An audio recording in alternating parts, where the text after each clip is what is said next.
"Sir, you need to leave," said the waitress. Luca Moretti didn't take orders from anyone. Not from men in suits. Not from politicians who pretended to be clean. Not from prosecutors who smiled for cameras and shook hands with devils behind closed doors. And definitely not from a waitress. Which is why, when she leaned in close to his shoulder and said in a low, steady voice, "Sir, you need to leave," his first reaction wasn't gratitude. It was anger. The private dining room on the top floor of La Verità was silent except for the quiet hum of the city outside the windows. Manhattan glittered below. 10:30 at night. The table was set with white linen, crystal documents, and a deal worth $200 million. $200 million wasn't pocket change.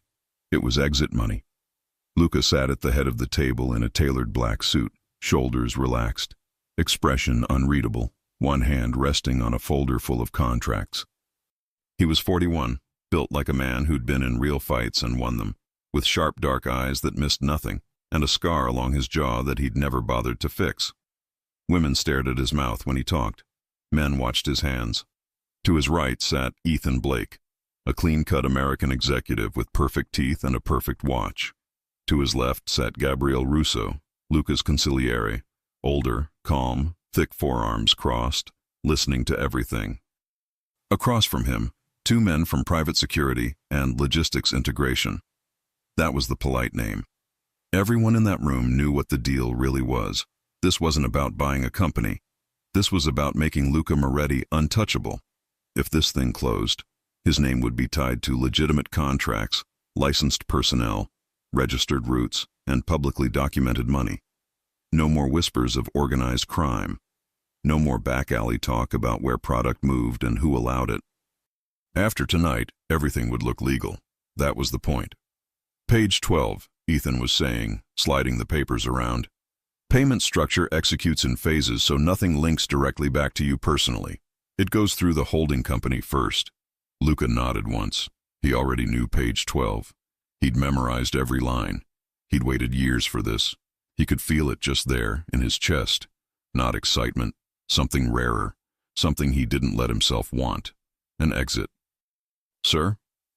The voice came again, softly, close to his ear. Luca didn't look up right away. Nobody interrupted him at the table. Not during numbers. Not during signatures. "Not now," he muttered. The waitress didn't move. "I'm sorry," she whispered, and he felt the faintest brush of her hand at his shoulder. Not in a flirtatious way. Not nervous. Controlled. "But you need to stand up. Right now." Gabriel's head lifted. Ethan frowned. "Can you give us a minute? We're in the middle of—" Luca finally turned, and that was the first moment he really saw her. She wore black like the rest of the staff, hair tied back, no jewelry except a simple black watch, not the cheap kind. Her name tag said, Emma. Her face was soft-featured, young, pretty, but not glitter pretty. Real pretty. Clear skin, steady eyes. The kind of mouth that looked like it would say what needed to be said, even if it hurt. Her eyes weren't calm, though. They were urgent, and her lips were tight like she was holding something back. "How old are you?" Luca asked. He always asked ages. He liked knowing who was in his rooms. 27, she said.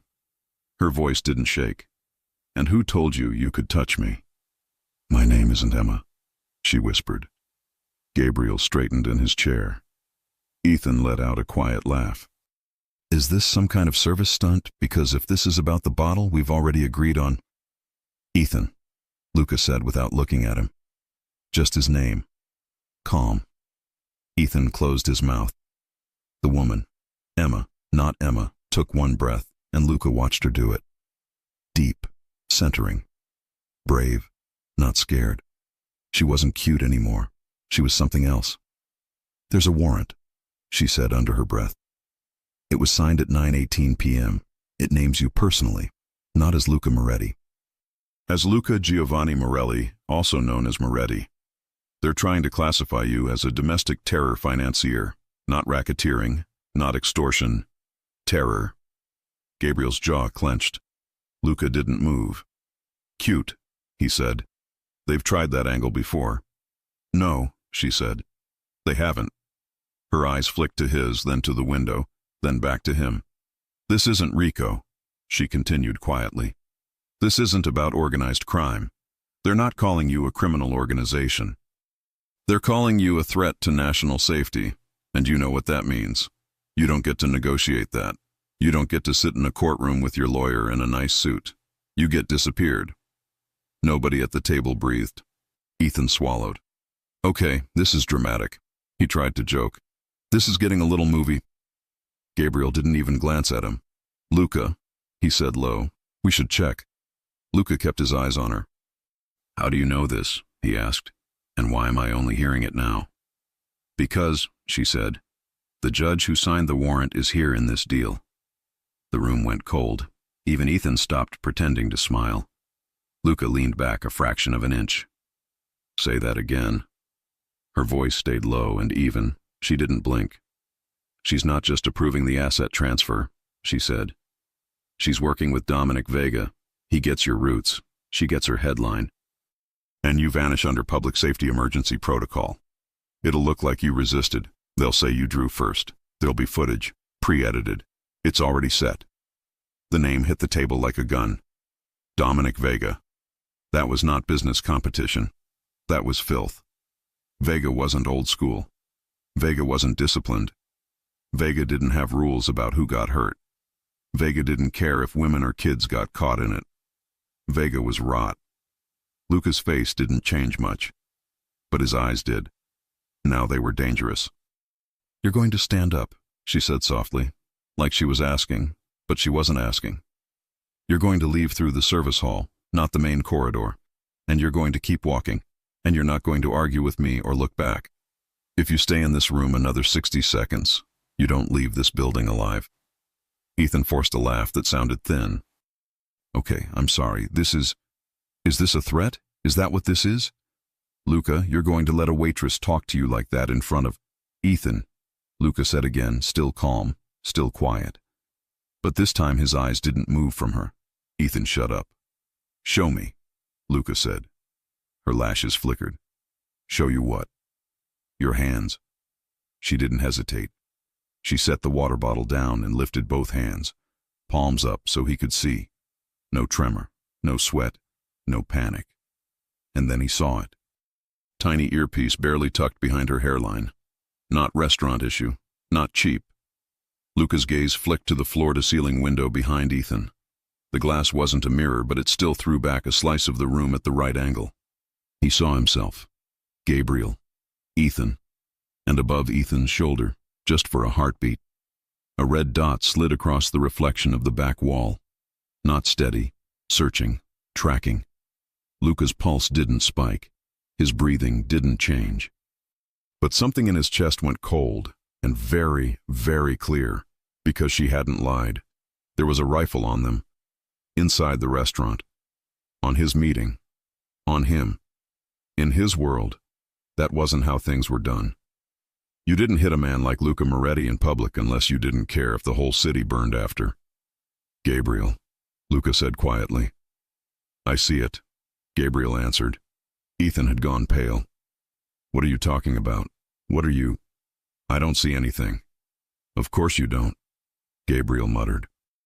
The waitress, Emma, not Emma, leaned in closer. Too close. If she'd been flirting, it would have been obvious. This wasn't that. This was urgent. "I can get you out clean," she said. "But I can't get all of you out if you argue with me. We're already slow." Luca slowly stood. Chairs scraped. Ethan jolted. Wait. You're just going to go? We have terms on the table. We're mid-signature." "Ethan," Luca said. That was all. Ethan froze. Luca buttoned his jacket, smooth and unhurried, and in that moment the air in the room shifted. Because this was the exact second everyone understood something was different. Luca wasn't treating her like a nobody anymore. He was treating her like someone who could walk over to his chair, touch his shoulder, and tell him to move. Nobody got to do that. No one.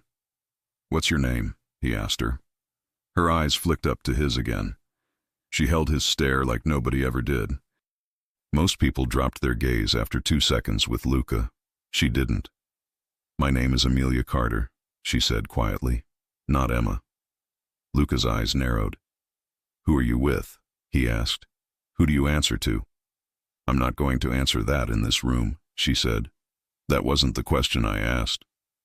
Something passed between them in that second. Not soft, not sweet, sharp, alive. He was measuring her. She was measuring him back. Amelia took the smallest breath. I'm with you, she said. That was the first hit to his chest. It shouldn't have hit him at all. He didn't get hit. He didn't get moved. He did the moving. But it hit. He stepped in close enough that his body blocked her from the rest of the table. Close enough that he could lower his voice and no one else would hear. Close enough that she had to tilt her chin up to keep her eyes on his. You touch me again without permission, he murmured, and I'll put you on your knees for it. Her pulse kicked in her throat. Then, to his surprise, she said very softly, Then give me permission. Silence. Not fear, not attitude. Trust. Fast, reckless trust. Luca felt something dangerous and unwanted push through his control. He hadn't felt that in years. He didn't like it. He also didn't push it away. Move, he said. That was permission. Amelia's hand closed around his wrist. Not his hand, not his sleeve, his wrist, skin to skin, and that alone almost made Gabriel reach for his gun, because no one touched Luca there. But Luca let her. He let her. Look down, she whispered without moving her mouth. Not up. The camera above the door is live. He lowered his gaze like she told him. To anyone watching the feed, it would have looked like the Mafia boss was annoyed with a server. Nothing more. No urgency. No threat. Smart. Smart girl. She led him first, then Gabriel, then Ethan, out of the private dining room, past the wine wall, through the prep area where two kitchen staff politely pretended not to see anything, and into a service hallway that smelled like lemon cleaner and heat from the dishwashers. Nobody followed. The door clicked shut behind them. Only then did Luca speak again. Explain, he said. Amelia didn't slow. They were setting you up to look like an active terror financier, she said. They were going to leak that you'd bought private security infrastructure to coordinate violence on U.S. soil. That number on the table, 200 million? They were going to say it was operational money. It is operational money, Gabriel muttered. Not like that, she snapped, turning her head just enough to glare at him. Not the way they were going to package it. Gabriel stared at her. Watch your tone when you talk to... Gabriel, Luca said without looking back. Gabriel fell silent. They moved fast down the hallway. Amelia pushed through a heavy gray service door with her shoulder and they stepped into a narrow back corridor that led toward a steel exit. Why terror? Luca asked. His voice stayed low, calm, deadly steady. Amelia didn't turn. Because if they paint you as traditional organized crime, you get lawyers, you get press. You get to stand in front of a judge and breathe, she said. If they paint you as a terror financier, you don't get any of that. You disappear into a hole and you don't come out. No trial, no deal. They don't do that to people like me, Luca said. They were going to, she said. He watched the back of her neck when she said it. The way she said it. No wobble, no drama, just truth. She wasn't guessing. She knew. Who's they? Luca asked. Amelia finally stopped. They were 2 steps from the steel exit door. She turned and faced him in the dim light of the service hall, chest rising and falling fast now, adrenaline catching up to her body after forcing itself to stay level in the dining room. This close, he could really see her. Her eyes weren't just urgent. They were scared for him. For him. Nobody ever looked scared for Luca Moretti. Dominic Vega, she said. And a federal judge named Victoria Harding. She greenlit it. He funded it. Your name was supposed to be gone by midnight. Gabriel swore under his breath. Luca's jaw tightened. Harding, he repeated. She was in on this table. Yeah, Amelia said. Congratulations. You almost just signed for your own execution. Ethan finally found his voice from behind Gabriel. This is insane, okay? I'm sorry, but this is insane. I came here to finalize a security integration contract. I'm not involved in whatever this is. Luca, you know me. I've always respected you. I would never. Luca didn't even turn around. Gabriel, he said. Gabriel moved. He had Ethan against the concrete wall in less than a second, forearm across his throat. Not enough to crush. Just enough to quiet. Ethan choked. Luca! Shut up, Gabriel said. Luca stayed on Amelia. Say it again, he told her quietly. Slow. Her throat worked as she swallowed. Someone inside your own circle sold your meeting location and schedule tonight, she said. Vega paid for it. Harding covered it. They were going to say you were at that table planning violence on American soil. That's why you don't leave the building if I don't pull you first. You don't make it to the car. You get shot inside. On camera. They cut it to look like you drew first. Story writes itself. Luca stared at her. And you, he said. What happens to you after you pull me first? I get fired, she said simply. If I'm lucky. He blinked once. That answer did something to him he did not expect. Not the words. The way she said them, flat, accepting, like she'd done the math hours ago and decided he was worth more than her job. Why? He asked. Her brow pulled in. What? Why? He said again. Why tell me? Why put your hands on me and drag me out of my own deal? Why make yourself my problem? Amelia let out a breath, like she couldn't believe she had to explain this to him. Because I didn't want to watch you die, she said. It wasn't dramatic. It wasn't romantic. It was honest. Something low and hot coiled under Luca's sternum. He stepped in, close enough that her back brushed the cold cinder block wall. Not trapping, just filling her space, making sure she understood what standing this close to a man like him meant. You don't even know me, he said softly. Amelia lifted her chin. I know enough, she said. Do you? He asked. Tell me what you know. Her eyes didn't flinch. I know that you don't let anything touch civilians, she said. I know you keep your wars in the dark where normal people don't have to see it. I know you move money, yes, and yes, I know some of it is dirty and I'm not pretending you're an angel. You're not. But I also know Dominic Vega doesn't have your rules. If Vega takes this city, women start disappearing. Kids get hurt. And from everything I've studied about you, her voice tightened. You don't let that happen. Silence. That silence wasn't empty. It was loud. Luca held her eyes for a long time. Longer than he'd ever allowed a stranger to look at him. Because that's what she was, technically. A stranger. So why didn't she feel like one? Behind them, Ethan made a choking sound under Gabriel's arm. Luca, Gabriel said low. We need to move. Luca didn't look away from her. You said your name is Amelia, he said. Yes. Amelia what? Amelia Carter. Amelia Carter, he repeated. He liked the way it sounded in his mouth. Clean, American, soft around the edges. It didn't match the way she'd just stood up to him. Here's what's going to happen, he said quietly. You're going to walk out that door ahead of me. You're going to get in the car. You're going to sit in the front passenger seat. Gabriel is going to sit behind you. I'm going to sit behind the driver. You're not going to run. You're not going to scream you're in danger. You're not going to pull anything stupid. Amelia stared at him. And if I say no? She asked. Luca leaned in, his mouth almost at her ear now, his voice dropping low and rough for her alone. Then I pick you up, he said, and you're still coming with me. Her breath caught. Not fear. Heat. He felt it. He knew she felt it too. Is that a threat? She whispered. No, Luca said. That's protection. Her lips parted. For a second there was nothing in that hallway except her heartbeat and his. Then Amelia nodded once. Okay, she said quietly. Luca's hand came up. He touched her jaw with his thumb just once. Slow, careful, like she was something breakable, and he was not letting her break. Nobody saw him do that except her. Good girl, he murmured.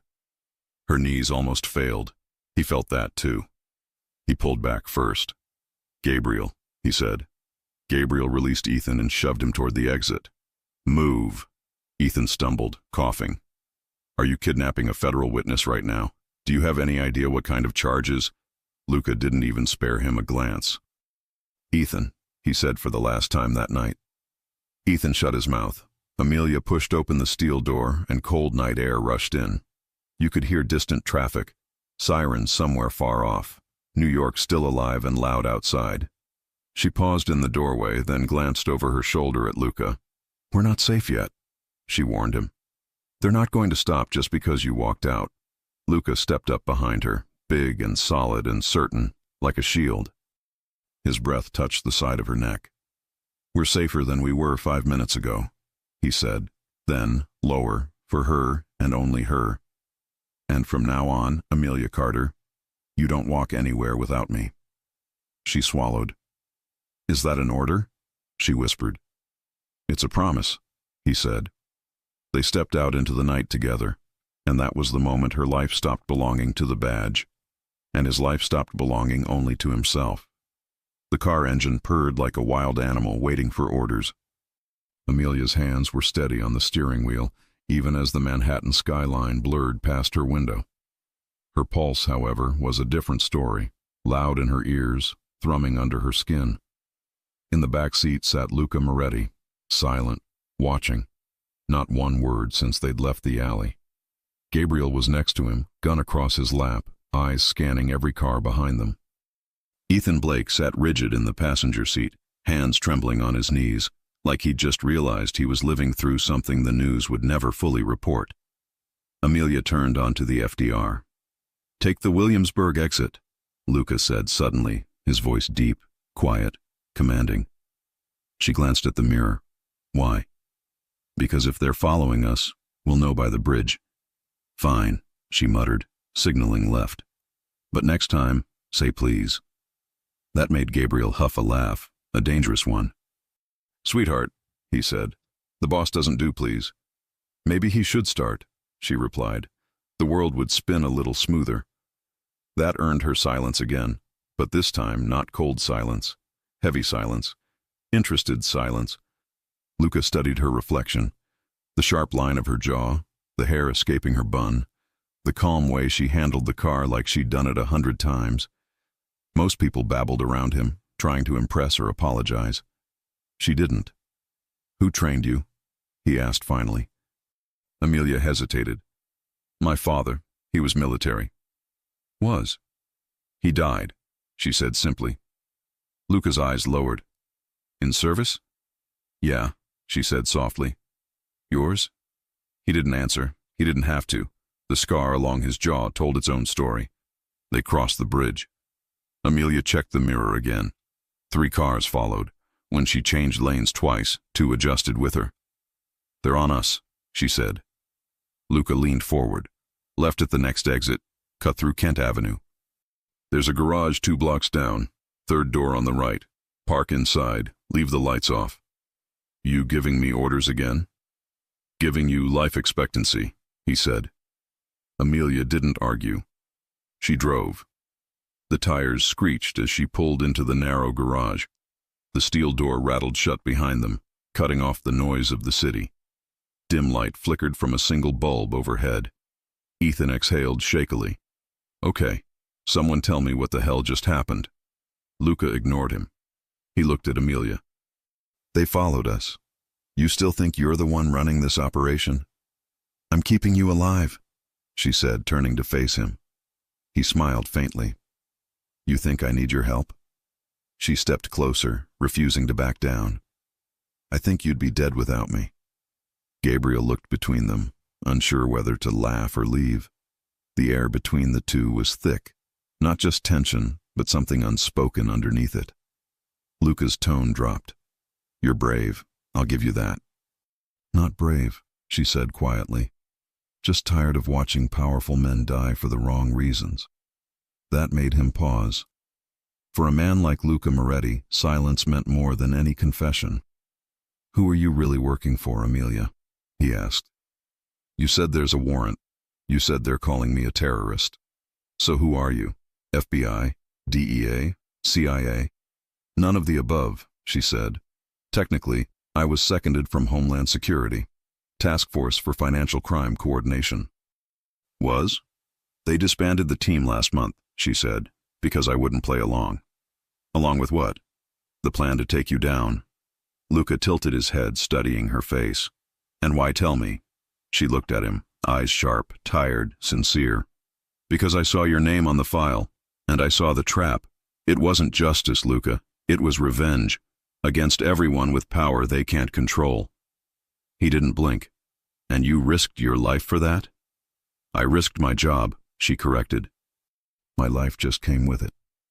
Gabriel shifted his weight, checking his weapon again. Boss, we can't stay here. I know, Luca said, still looking at her. But before we move, she talks. Amelia crossed her arms. Talk about what? About what you really want. She met his gaze without flinching. I want Dominic Vega in handcuffs. I want Victoria Harding exposed. And I want you alive long enough to help me do it. Luca leaned forward, his elbows on his knees. You think I'm your ally. I think you're not the monster they made you out to be, she said. And that's enough for now. He looked up at her, eyes dark and unreadable. You think I'm the bad guy. I think you were built to survive a bad world, she said softly. The words hung there, real, quiet, electric. A loud bang cut through the air, gunfire outside. Gabriel spun toward the door. They found us. Amelia's hand went for her gun. Luca was faster. He pulled her against his chest, shielding her as the back door blew open. Shattered light spilled in. Stay behind me, he ordered. I can shoot. Behind me, Amelia. The way he said her name made her freeze. Not because of fear, because of how it sounded in his mouth. Protective, possessive, final. Two men burst in through the door. Luca fired twice. One went down instantly. Gabriel handled the other. Silence followed, broken only by Amelia's heartbeat hammering against him. He still held her. Her hands rested against his chest, feeling the steady rhythm under her palms. When he finally looked down at her, his eyes softened just slightly. You all right? She nodded, whispering. You could have been hit. He smirked faintly. Would have ruined the suit. She laughed despite herself, breathless and shaken. But in that moment, the war between them shifted. It wasn't about sides anymore. It was survival. Trust. Something dangerously close to connection. Luca brushed a strand of hair from her face. You follow my lead now, he said quietly. I thought I was the one saving you. You were, he murmured. Now it's my turn. Their eyes held. Too long, too deep, too much. And somewhere behind the sirens and the smoke, Amelia realized she wasn't sure who she was saving anymore. The safe house was quiet, except for the sound of the rain against the windows. Amelia hadn't said a word since they left the garage. She moved through the small apartment with automatic precision, checking doors, unplugging lamps, covering windows with dark cloth. Luca watched her. There was no trace of fear in her movements, only purpose. The woman he'd met 2 hours ago as a waitress was gone. What stood before him now was something entirely different. She reached for a metal case under the bed, unlocked it, and began assembling a weapon. You keep a gun in every city? Luca asked. Amelia didn't look up. Every safe house. He almost smiled. Remind me never to surprise you uninvited. You shouldn't be here at all, she said, finally meeting his eyes.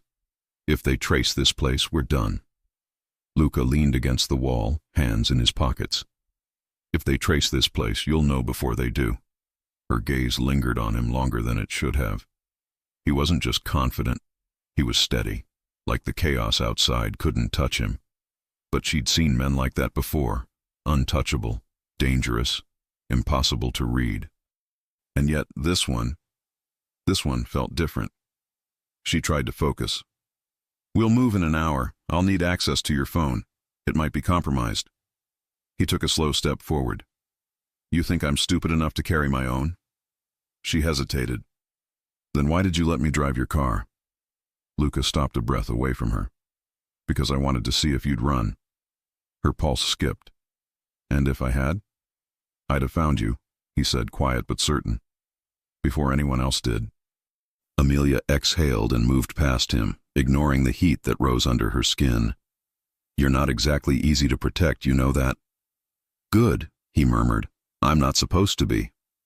Before she could answer, a low beep echoed from her phone. A red light flashed once, twice. Amelia froze. They found the signal. How? Someone fed them our exit route. She didn't have time to say more. The window shattered. Down! Luca shouted, grabbing her and pulling her to the floor as glass rained around them. Bullets hit the wall above. She reached for her gun, but he was already in front of her, his body shielding hers, his arm around her shoulders, holding her against him. Stay behind me, he ordered. I can. Behind me.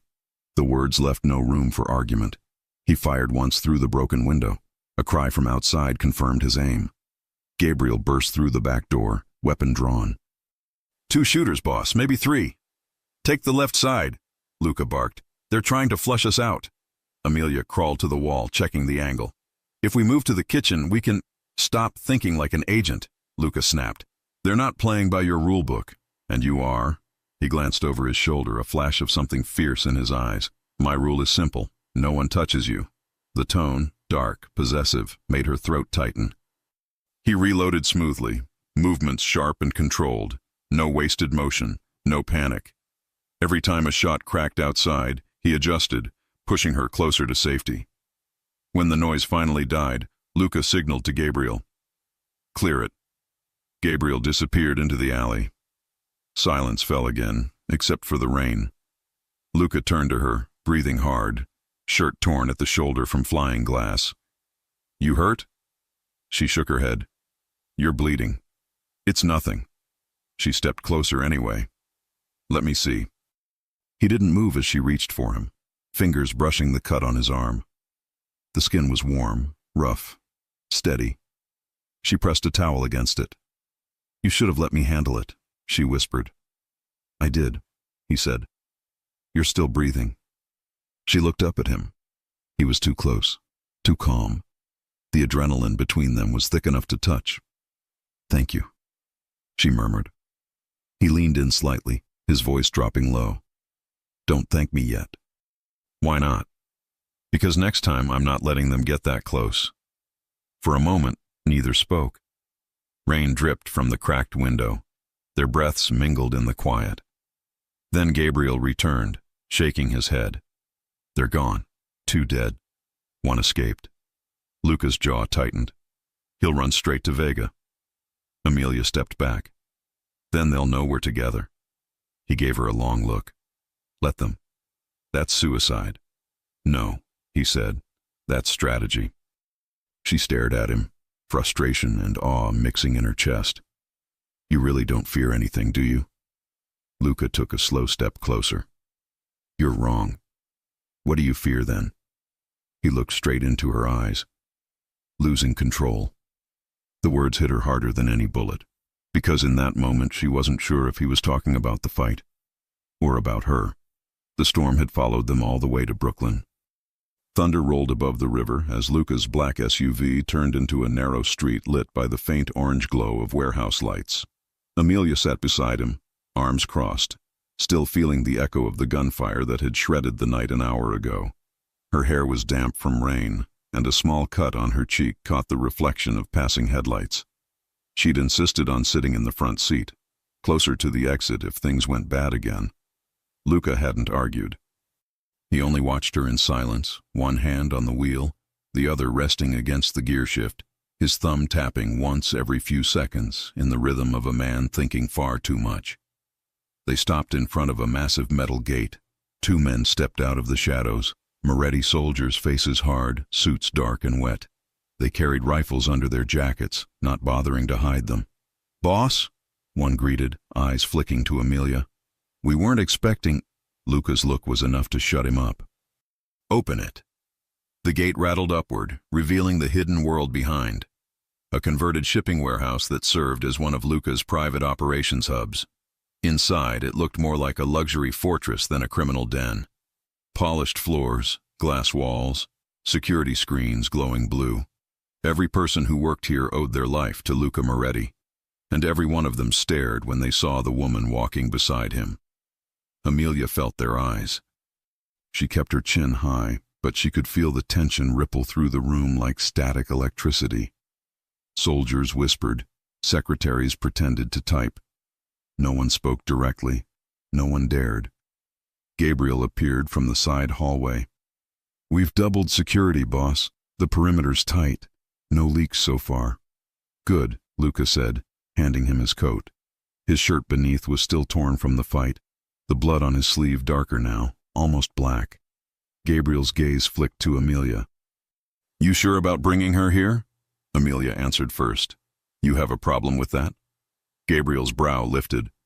"Plenty, starting with the fact that I don't know your last name, sweetheart." Before she could reply, Luca stepped between them, calm, deliberate, the quiet kind of fury that froze the air. "You don't talk to her," he said softly. Gabriel blinked. "Boss?" "You don't talk to her," Luca repeated. "You don't even look at her unless she looks at you first. She's under my protection." The room went dead silent. Every man there understood what that meant. In the Moretti world, under my protection was sacred. It wasn't lust. It wasn't charity. It was ownership of safety. Anyone who broke that boundary didn't live to apologize. Amelia's breath caught. She hadn't asked for that kind of protection. But hearing it, seeing the way everyone reacted, like he'd just drawn a line around her in blood, made something deep in her chest twist in ways she didn't expect. Luca turned back to her, tone soft again. "Come upstairs." She followed him through the hallway to a glass-walled office that overlooked the floor below. The lights of Manhattan glimmered through the rain outside. He closed the door behind them, shutting out the whispers. Amelia stayed near the window. "You didn't have to do that." "Yes, I did," he said, taking off his holster and setting it on the desk. "You walk into my world. You get my rules. And rule 1 is simple. No one touches what's mine." Her pulse jumped. "What's yours?" she repeated quietly. Luca looked up from the desk. "You're here because you saved my life. That makes you my responsibility." She folded her arms. "You're twisting gratitude into ownership." He stepped closer. "I'm turning gratitude into protection. There's a difference." She should have argued. Instead, she looked at him, at the exhaustion hiding beneath the sharp suit, at the scar that cut across his jaw, at the faint tremor in his hand when he finally relaxed. He'd just taken bullets for her, and now he was guarding her from his own men. "You really think I need you to protect me?" she asked. "I know you do," he said simply. "Maybe not from bullets, but from people who'd use you to get to me." Her breath hitched. He was right, and they both knew it. They stood close enough now that the air felt heavy between them. Neither moved. The tension that had been simmering since the restaurant burned hotter than either of them intended. Luca broke it first. "You're shaking." "I'm not." He reached out, catching her wrist.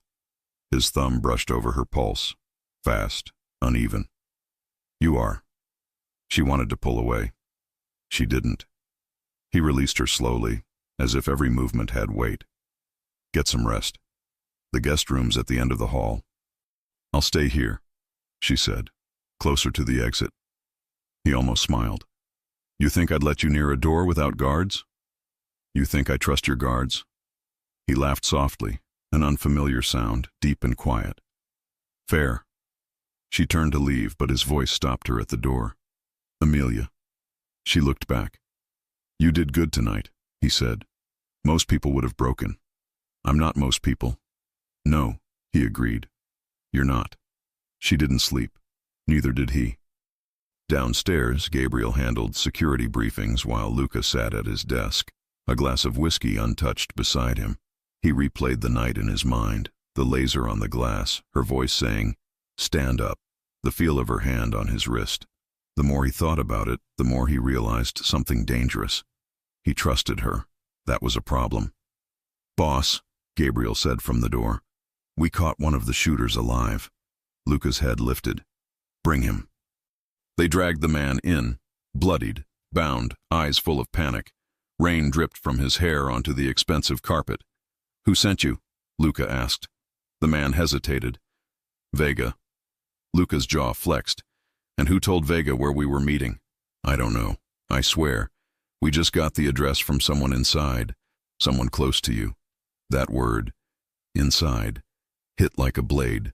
Gabriel's eyes darkened. "You saying there's a rat?" The shooter swallowed. He said the boss wouldn't see it coming.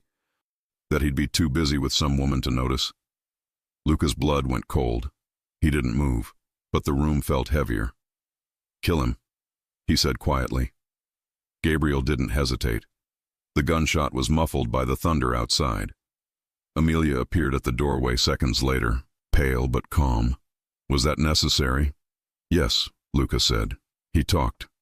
"I heard." She stepped into the room, meeting his eyes. "So there's a leak." "There's always a leak," he said. "The trick is finding which pipe." Her jaw tightened. "They used me to distract you." That's what he meant. Luca's eyes narrowed. "No, they tried to use you. There's a difference." She shook her head. "I'm putting you at risk. You're alive because of me," he interrupted softly. "And I'm alive because of you. That makes us even." Amelia stared at him. "You don't believe in even." He smiled faintly. "No, I believe in loyalty." She moved closer, unable to stop herself. "And what happens when your loyalty and mine don't match?" He stepped in until their breath mingled. "Then we find out which one of us breaks first." Lightning flashed outside, painting their faces in white and gold. His hand came up, fingertips grazing her cheek, tracing the cut from the broken glass. Her heart beat so loud she thought he could hear it. "Does it hurt?" he asked. "A little." He leaned closer. "Good. Means you're alive." She swallowed hard. "You shouldn't touch me." He smiled without warmth. "Probably."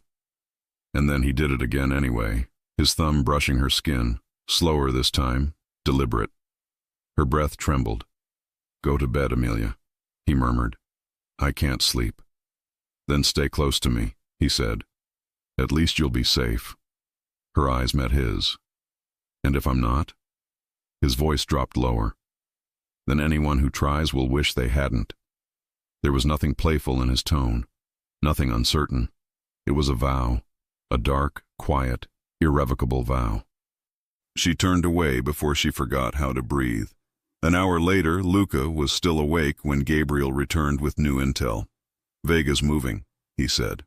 "Word is he's meeting Judge Harding tomorrow morning. He's pushing her to issue an arrest order." "For me?" Luca asked. "For her," Gabriel said, nodding toward the hall where Amelia slept. "They know she switched sides." Luca's eyes hardened. "If anyone touches her, they pay." Gabriel studied him. "Boss, this isn't business anymore, is it?" Luca looked toward the dark hallway. He could almost hear her breathing in the next room. "No," he said quietly. "It's personal." And for the first time in his life, that didn't scare him. Amelia woke up with a hand over her mouth. Not rough, not violent, firm. Her eyes shot open and she was already reaching for the gun under the pillow when she saw who it was. "Luca." "Easy," he whispered. "It's me." Her body let go of the fight all at once. She hadn't even realized how tense she'd fallen asleep. He was close enough for her to see the faint shadow of stubble along his jaw, to smell the warmth of his skin and the clean, dark cologne that still lingered on his collar. She didn't know what time it was. She just knew it was still night. He pulled his hand back and rested it against the mattress by her shoulder, caging her in without touching her again. Protective, not trapping. Always that line with him. "What happened?" she whispered. "They tried to get in," he said quietly. "They didn't make it past the first door." Her stomach dropped. "They came here? For you?" His eyes stayed on her. "No." The word landed heavy. She pushed herself upright. "You're sure?" "I don't guess with things like this," he said. Her throat felt tight. "So they're not just trying to take you out anymore. They're trying to take me." "They're trying to erase you," he corrected softly. "There's a difference." She stared at him. You erase witnesses. You erase proof. You don't erase someone unless they scare you. For the first time since the restaurant, since the whispered, "Sir, you need to leave," Amelia felt it in full. This wasn't her job anymore. This wasn't about a case or a leak or whether she would get in trouble. This was survival. "Why didn't you tell me right away?" she asked. "I was going to," he said. "Then I opened your door and you were sleeping." She blinked. "Your point?" "You don't sleep," he said quietly. "You doze in chairs with a gun in your hand and one eye open. You crash in safe houses like you're waiting for the wall to come down. You don't actually sleep." That shouldn't have hit her the way it did, but it did. "So I let you have an hour," he finished. She didn't know what to do with that. Agents didn't get watched over. Agents watched. You were useful until you weren't. And if you weren't, they replaced you before the coffee got cold. He'd guarded her sleep. No one had done that in a long time. "Luca," she murmured, and stopped, because she didn't even know what she was about to say. He sat on the edge of the bed, close enough that his leg brushed the blanket over hers. The rain had stopped. The city felt hushed. It almost felt like the world outside had paused, waiting to see what he would do next. "I need you to understand something," he said. Her chest tightened. His tone had changed. This wasn't the Luca she'd seen at the restaurant table or in the car or behind a gun. This was something stripped down and sharp. Luca when it was just him. No eyes. No performance. "You're not a liability to me," he said. That threw her. "That's not true." "It is," he said. "Gabriel thinks you are, because you're from the other side. Vega thinks you are, because you opened your mouth. Harding thinks you are, because you won't play along. But me?" He shook his head once. "No."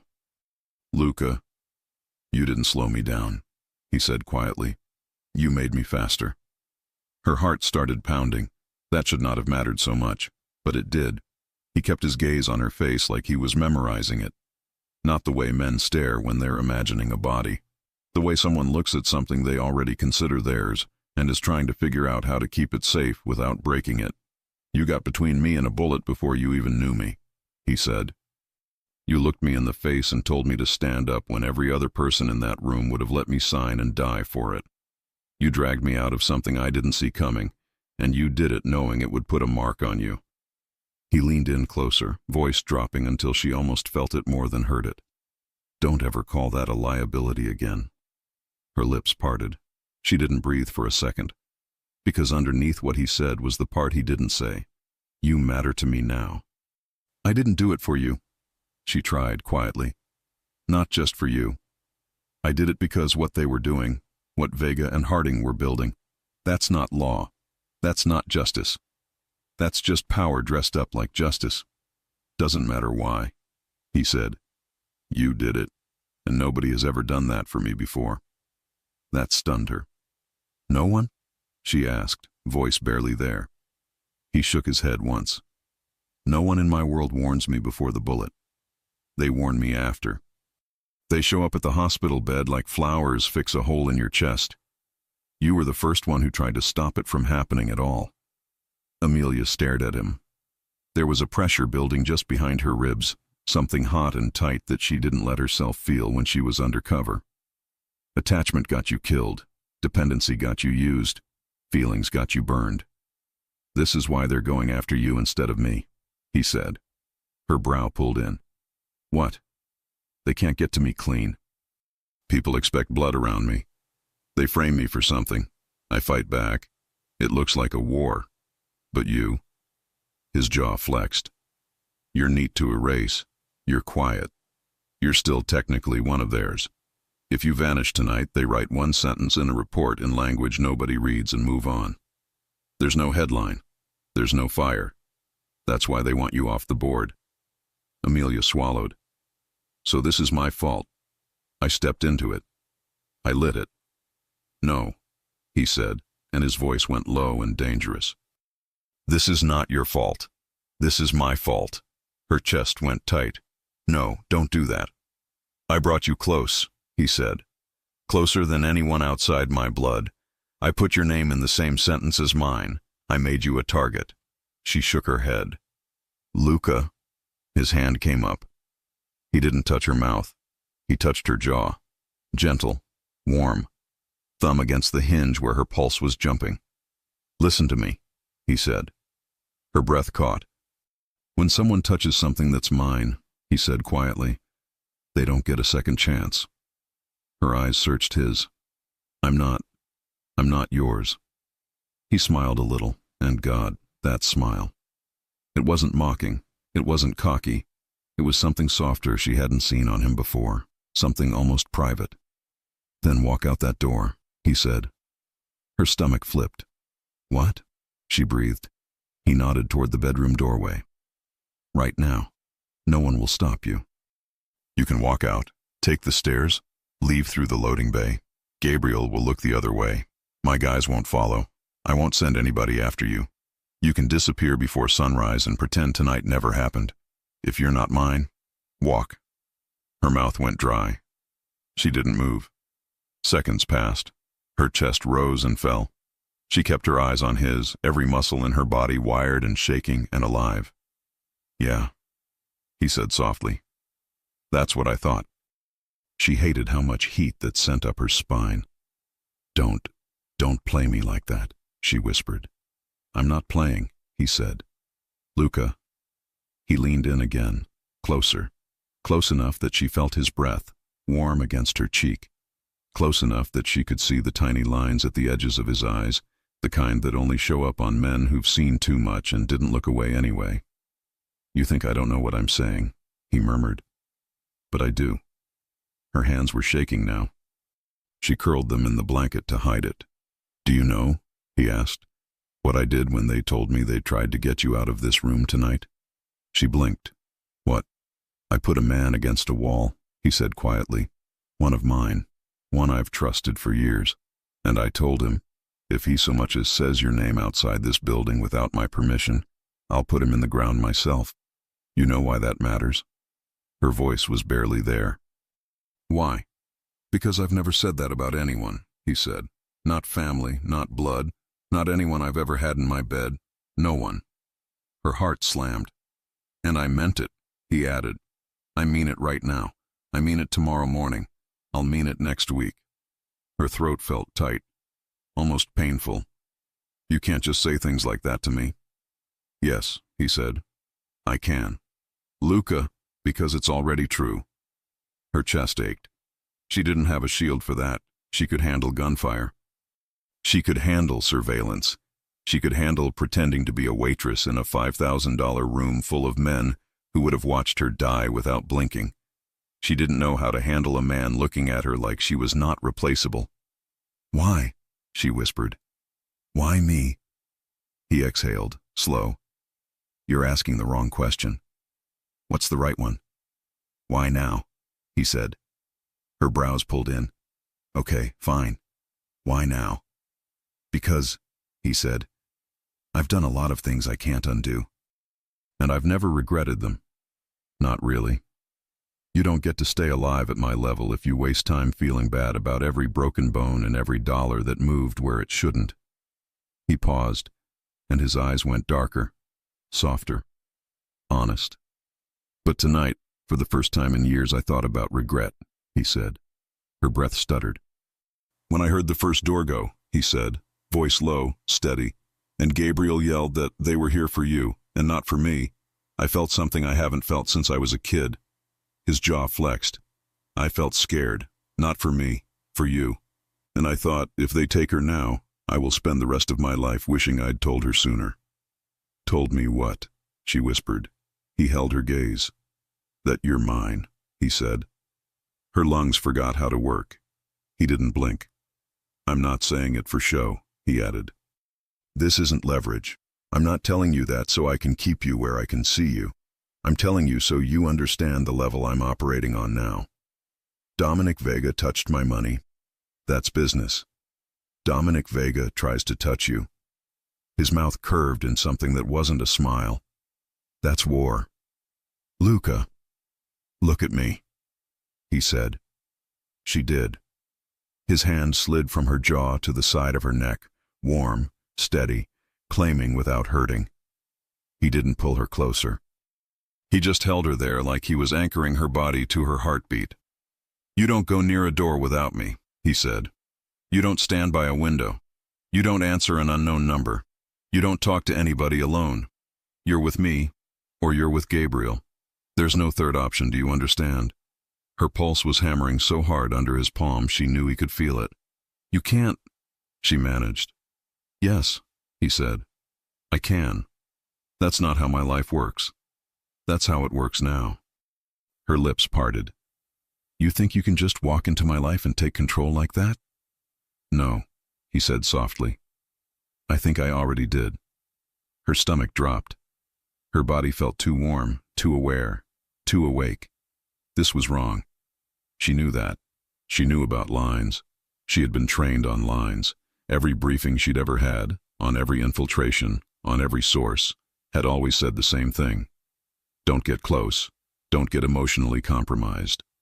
Don't start believing the target is something he isn't. She was sitting in bed with the most dangerous man in New York, and she wanted him to keep touching her. "Say it," he murmured. Her throat worked. "Say what?" "That you understand," he said quietly. "That you belong to me now." Her chest tightened. Her face felt hot. "That's not how I work," she whispered. "I don't belong to anyone." His eyes didn't leave hers. "I didn't ask how you work. I asked if you understand." Silence. Her heartbeat was so loud it almost hurt. "I understand," she finally breathed. His jaw tightened just a little. His eyes closed for a second, like he was locking that in somewhere no one else could reach. "Good girl," he said. Her whole body reacted. He felt it. Her breath stuttered again. "Luca." He leaned in, slow enough to make her feel all of it. Not yanking, not attacking, letting her feel how intentional it was. "I should not want this," she whispered. "I don't care what you should want," he said. His forehead touched hers. Just that. No kiss, no pressure, just contact, warm, solid, his breath against her mouth, his voice against her skin. "I'm going to keep you breathing," he whispered, "even if I burn half this city to do it." Her eyes stung, not from fear, from relief, from finally not having to hold it all herself. "Nobody's ever said that to me," she whispered. "I'm not nobody," he said softly. Her pulse shook under his hand. "No," she said. "You're not." Her hands moved before she could stop them. She slid them up his chest, slow, palms pressed to the heat of him through his open shirt. His body was solid under her touch. Real. He wasn't a badge. He wasn't a file. He wasn't a voice in her ear telling her to sacrifice herself in the name of protocol. He was a man. And for the first time in a very long time, she felt like a woman, not an asset. He watched her, his breathing getting heavier, deeper. "Amelia," he warned, voice rough. "What?" "If you keep touching me like that," he said quietly, "I'm not going to stop at your neck." Her cheeks flushed. "Maybe I don't want you to stop." Something in his face changed. The control, the constant held-back restraint. She actually watched it break. His hand slid to the back of her neck, guiding her closer, slow, giving her time to pull away. She didn't. Her lips parted, but instead of crushing his mouth to hers, he stopped with his mouth a breath from hers, and he just held there. Her heart was going insane now. "Tell me to kiss you," he whispered. Her voice barely worked. "Luca, tell me." Before she could finish, Gabriel's voice came sharp from the hall. "Boss, we've got movement." Luca closed his eyes. Just for a second. The moment snapped.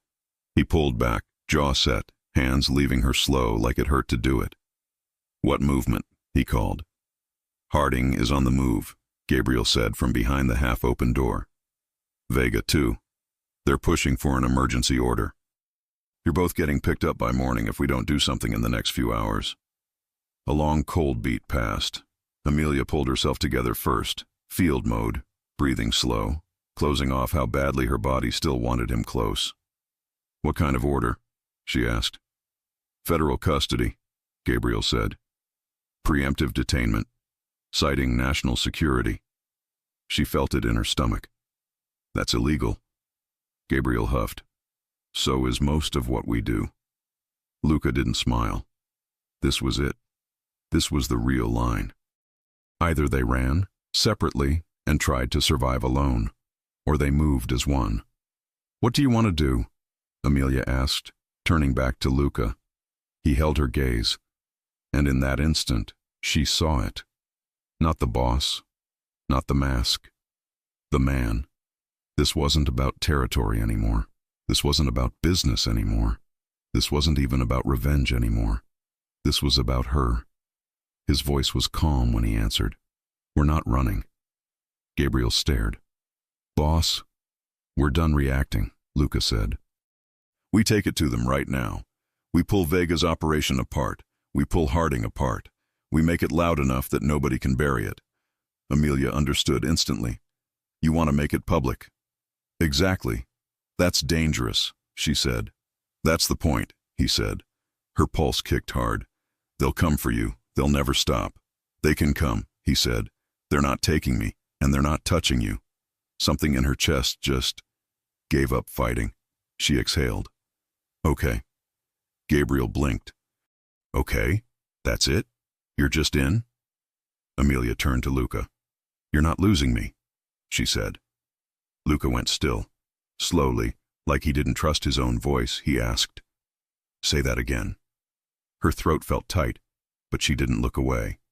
"You're not losing me." And that was it. That was the moment. You could almost feel the city tilt a few degrees on its axis. Not Luca Moretti, the myth. Not Luca the headline. Luca, the man sitting on the edge of a bed at 4-something in the morning, still bleeding from glass and still ready to start a war for a woman who used to be his enemy. Something in him settled. Locked. Decided. He leaned in and pressed his mouth finally, soft and slow, to her forehead. Not her lips. Her forehead. It wasn't sexual. It was worse. It was a claim. "I'm not losing you either," he murmured against her skin. Her eyes closed. Her hands fisted in his shirt and didn't let go. Outside, somewhere in the gray edge of morning, people with badges and people with guns were already moving to try to end both of them. Inside that room, the decision had already been made. They weren't going down separate. They were going forward together. And anyone who wanted to stop it was about to find out exactly what it meant when Luca Moretti said, "She's mine." The city looked different at dawn. The storm had passed, leaving everything slick and silver. From the top floor of the warehouse, the skyline stretched out, towers still asleep, smoke curling from vents, the first pink line of light cutting through the gray. Luca Moretti stood at the window with his sleeves rolled up and his holster on the desk beside him. Behind him, Amelia Reed stirred awake on the couch, the blanket sliding from her shoulders. He turned when she spoke. "You didn't sleep." "Couldn't," he said. "Too quiet." Her smile was tired but real. "You used to crave quiet." "Not anymore." She pushed to her feet, barefoot, hair loose from its tie. In the half-light, she looked nothing like the agent who had walked into that restaurant. She looked human, warm, breakable, alive. And he knew he couldn't let her walk back into the fire. "Vega and Harding will run for it once the data goes public," she said, picking up her laptop. "The files are scheduled to upload at 8. Every outlet in the country gets a copy." He nodded. "You sure they can't trace it to you?" "I built it myself. They'll think it came from inside their own network." Luca studied her for a long moment. "You're good at this." She looked up. "You sound surprised." "I'm not. Just proud." That caught her off guard. "Proud?" He stepped closer. "Yeah. You walked into a world that eats people alive and you didn't break. You made them choke on it instead." Her breath trembled. "Luca." He reached out, tucking a strand of hair behind her ear. "You saved my life twice. You saved my business. You saved me from turning into someone I didn't recognize anymore. I don't know what that makes us, but I know it's real." Amelia set the laptop aside. You're not that man anymore. He searched her face. And if I was? She shook her head. I'd still have told you to leave that night, but maybe for a different reason. Which one? Because I didn't want to lose you. The words hit him harder than any bullet. For a second, all the noise in his head went still. He lifted her chin with his thumb, forcing her to meet his eyes. You're not losing me, he said. Not today, not ever. Outside, car doors slammed. Gabriel's voice rose from below. Boss, news trucks, somebody leaked early. Luca's pulse snapped back into motion. He moved to the window. Dozens of reporters, flashbulbs, the world finding out in real time that the king of New York's underworld had turned on his own. Amelia's phone buzzed with incoming calls. FBI, Justice Department, every contact she'd cut ties with. She silenced it. This is it, she said quietly. They'll want statements, deals, explanations. Let them, Luca said. You did your job. You brought them down. And you? I'll disappear if I have to. She grabbed his wrist. No, you don't run, not after everything. He looked at her hand on his, small, steady, unshakable. If I stay, they'll come for me. Then we stay together. He almost laughed, disbelieving. You'd give up the bureau for me? I already did, she said. They just haven't processed the paperwork yet. Something broke loose in his chest. He took her face in both hands, searching for any sign of doubt. There wasn't any. Amelia, he whispered. This world, my world, it's ugly. I've seen worse, she said. I've seen what pretending to be clean looks like. I'll take ugly if it's honest. That finished him. He kissed her. Not the restrained, almost there kind from before. This was slow, sure, final. The kind that said everything words couldn't. Gratitude, possession, surrender, love. She rose onto her toes, hands gripping his shirt, and for the first time since either of them could remember, the world stopped demanding and just let them be. When they finally broke apart, he rested his forehead against hers. You're mine, he said softly. She smiled, eyes shining. And you're mine. He laughed once under his breath. Never thought I'd hear those words and feel free. Guess we're both bad at following orders, she said. By noon, Vega and Harding were in custody. The files Amelia released tore through every news outlet. By evening, the system that had tried to erase them was burning itself down to stay warm. Statements were issued, denials printed, careers ended. None of it mattered. Luca and Amelia watched it unfold on a muted TV in a small apartment on the edge of the Hudson. Different safe house. Different life. She sat curled against him on the couch, his arm around her shoulders. Her laptop closed for once. What now? She asked. He looked at the window. The river glimmered gold in the last light. Now we build something that doesn't need hiding. A clean empire, she teased. He smirked. Cleaner, maybe. I'll start with legal investments. No guns, no debts. Just work. And me? You, he said, kissing her temple. You stay where you are. She smiled against his chest. I was hoping you'd say that. They sat in silence for a long time, listening to the hum of the city below. Every sound felt new. The traffic, the gulls, the steady rhythm of his heartbeat under her ear. Luca tilted his head, studying her face in the fading light. You ever think about that night? The restaurant? She asked. He nodded. All the time, she admitted. If I'd been a second slower. He stopped her with a finger against her lips. Don't. We're here. That's what matters. She kissed his fingertip softly. Still hard to believe. What? That I told a Mafia boss to leave and somehow ended up falling for him. He grinned. Correction. You saved him. Her laugh was quiet. And now? Now he spends the rest of his life proving he deserved it. She leaned in, kissing him again. Slower this time. Not the desperate kind, but the peaceful one. The kind that feels like home. Outside, the sky faded from gold to violet. The city lights flicked on one by one. reflections dancing on the water. Luca pulled her closer, his voice a low promise against her hair. "You're mine," he said. She whispered back, "I'm yours." And for once, in a world built on danger and deals, that was the only contract that mattered. If you enjoy stories like this, take a moment to subscribe to the channel. That's how I'll know you truly liked it. Even if you're watching on your TV, grab a second to join this family of fans who love emotional and heartfelt stories. Your support means everything, and it helps us bring you even more tales like this one.